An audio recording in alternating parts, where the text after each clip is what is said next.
Bismillahirrahmanirrahim. Assalamualaikum warahmatullahi wabarakatuh. Sebelumnya perkenalkan, nama saya Dodi Firdiansyah. Di sini saya akan menjelaskan mengenai Israiliyat dalam tafsir. Yang pertama yakni mengenai pengertian Israiliyat. Israiliyat secara bahasa merupakan bentuk jamak dari kata Israiliyah, di mana kata ini sering dinisbatkan dengan Bani Israel. Israel sendiri merupakan bentuk kata yang berasal dari bahasa Ibrani, Isra yang berarti hamba dan Il yang berarti Tuhan.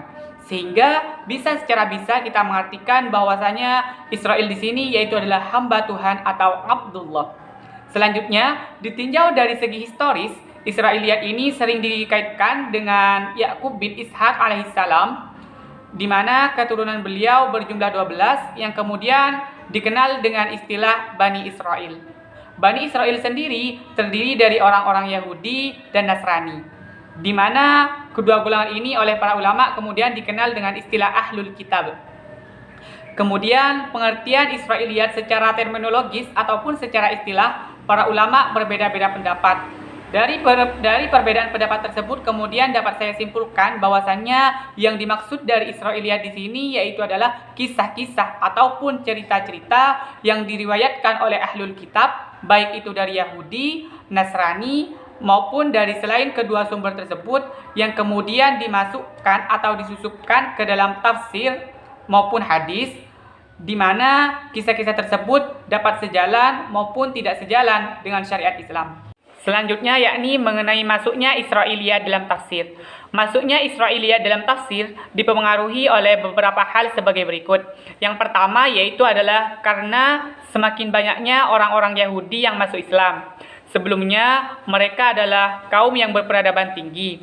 Ketika masuk Islam, mereka tidak melepaskan ajaran-ajaran yang mereka anut terlebih dahulu, sehingga dalam pemahamannya seringkali tercampur antara ajaran yang mereka anut dengan ajaran Islam. Tidak hanya itu saja, selain faktor tersebut, yaitu karena adanya faktor banyaknya para ulama-ulama Yahudi yang masuk Islam, seperti Abdullah bin Salam, Ka'ab bin Al-Ahbar, Wahab bin Munabbih, dan lain sebagainya, di mana mereka tersebut dipandang mempunyai andil besar terhadap tersebarnya kisah Israiliyat di kalangan kaum muslimin. Pada masa Rasulullah SAW, Israiliyat masih belum berkembang dalam tafsir Al-Quran, karena pada waktu itu hanya Rasulullah SAW lah yang memiliki otoritas penuh untuk menafsirkan Al-Quran. Adapun di era para sahabat, Israiliyat sudah mulai bermunculan, tapi para sahabat masih tetap teliti terhadap kisah-kisah tersebut. Selanjutnya kisah-kisah ini mulai bermunculan di era tabi'in. Pada era tabi'in sudah banyak bermunculan kisah-kisah Israiliyat yang memenuhi kitab-kitab tafsir. Adapun para tabi'in yang dituduh sebagai pemasuk unsur-unsur Israiliyat dalam tafsir diantaranya yaitu adalah Ka'ab al-Ahbar, Wahab bin Munabbih, Abdul Malik bin Abdul Aziz bin Juraij, dan lain sebagainya. Pembahasan selanjutnya yakni mengenai hukum meriwayatkan kisah-kisah Israiliyat. Terkait hal ini terdapat dua pendapat, yakni ada yang membolehkan kita untuk meriwayatkan kisah-kisah Israiliyat, ada juga yang melarang periwayatan kisah-kisah Israiliyat. Terkait dengan pelarangan meriwayatkan kisah-kisah Israiliyat, hal ini didasarkan pada sebuah argumentasi dalam sebuah hadis yang diriwayatkan oleh Bukhari nomor 6814. Bismillahirrahmanirrahim. Qala Rasulullah sallallahu alaihi wasallam, la tusaddiqu ahlal kitabi wa la tukadzibuhum wa qulu amanna billahi wa ma unzila ilaina wa ma unzila ilaikum al-ayata. Rawahu Bukhari. Yang artinya Rasulullah sallallahu alaihi wasallam bersabda, jangan kalian benarkan ahli kitab dan jangan pula kalian mendustakannya, dan katakan saja kami beriman kepada Allah dan apa yang diturunkan kepada kami dan yang diturunkan kepadamu. Hadis riwayat Bukhari nomor 6814. Adapun argumentasi atau dalil yang membolehkan periwayatan kisah-kisah Israiliyat yaitu juga dalam sebuah hadis Nabi, dalam hadis riwayat Bukhari nomor 3202. Bismillahirrahmanirrahim. Ballighu anni walau ayah wa hadithu an bani Israila wala haraja wa man kadzdzaba alayya muta'ammidan falyatabawwa maq'aduhu minan nar. Yang artinya, sampaikan dariku sekalipun satu ayat dan ceritakanlah apa yang kalian dengar dari Bani Israel, dan itu tidak dosa. Dan siapa yang berdusta atasku dengan sengaja, maka bersiap-siaplah menempati tempat duduknya di neraka. Hadis riwayat Bukhari nomor 3202. Berdasarkan dalil-dalil tersebut, maka dapat ditarik kesimpulan bahwa hukum meriwayatkan Israiliyat itu sangat bergantung pada jenisnya. Bila yang dimaksud adalah Israiliyat yang sejalan dengan Islam, maka hal itu tidak dilarang. Sebaliknya, jika yang dimaksud Israiliyat yang tidak sesuai dengan syariat Islam, maka hal itu tentu dilarang. Adapun riwayat Israiliyat yang didiamkan oleh syariat dalam arti tidak ada yang memperkuat ataupun menolaknya, maka hukumnya bagi kita yaitu adalah tawakuf. Artinya, kita tidak membenarkan dan tidak juga menyalahkannya sebelum ada dalil yang memperlihatkan kebenaran dan kedustaannya. Pembahasan selanjutnya yakni mengenai pandangan ulama terhadap riwayat Israiliyat.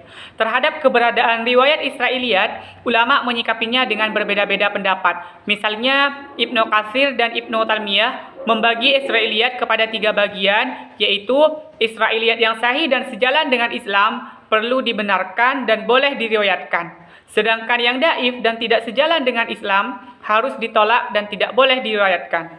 Sementara itu, Israiliyat yang tidak masuk bagian pertama dan kedua tidak perlu dibenarkan dan didustakan, tetapi boleh diriwayatkan. Ada pula ulama yang berpendapat bahwa dalam penggunaan Israiliyat itu sah saja, akan tetapi tetap harus berhati-hati. Apabila kita tidak kritis dalam menyeleksinya, maka akan terjebak pada cerita-cerita mitos yang justru mengotori nilai-nilai keagungan ajaran Islam itu sendiri. Begitu pula Ibnu Khaldun dalam muqaddimahnya menyatakan bahwa diperbolehkannya kita merujuk kepada ahli kitab, sebagaimana dalam sebuah hadis riwayat Bukhari yang saya jelaskan di sebelumnya. Pembahasan yang terakhir yakni mengenai klasifikasi Israiliyat. Terkait klasifikasi Israiliyat, dapat kita lihat berdasarkan 3 sudut pandang. Yang pertama yaitu berdasarkan sudut pandang kualitas sanad. Berdasarkan sudut pandang kualitas sanad, Israiliyat diklasifikasikan menjadi 2, yaitu Israiliyat yang sahih dan Israiliyat yang dhaif. Israiliyat yang sahih contohnya seperti halnya Israiliyat tentang sifat-sifat Nabi yang hal ini terdapat dalam hadis riwayat Bukhari yang memiliki kesamaan dengan apa yang dijelaskan dalam kitab Taurat. Sedangkan contoh Israiliyat yang dhaif contohnya yaitu tentang lafaz qaf pada surat Al-Qaf ayat 1. Selanjutnya yaitu ditinjau dari sudut pandangan kaitannya dengan Islam. Ditinjau dari sudut pandang kaitannya dengan Islam, Israiliyat dibagi menjadi 3, yaitu Israiliyat yang sejalan dengan Islam. Contohnya seperti yang saya jelaskan sebelumnya, yaitu tentang sifat-sifat Nabi. Yang kedua yaitu Israiliyat yang tidak sejalan dengan Islam. Dan yang terakhir yaitu Israiliyat yang didiamkan, yaitu Israiliyat yang tidak termasuk pada bagian pertama dan yang bagian kedua. Contohnya seperti apa? Yaitu contohnya riwayat tentang nama-nama Ashabul Kahfi, para penghuni goa, dan warna anjingnya.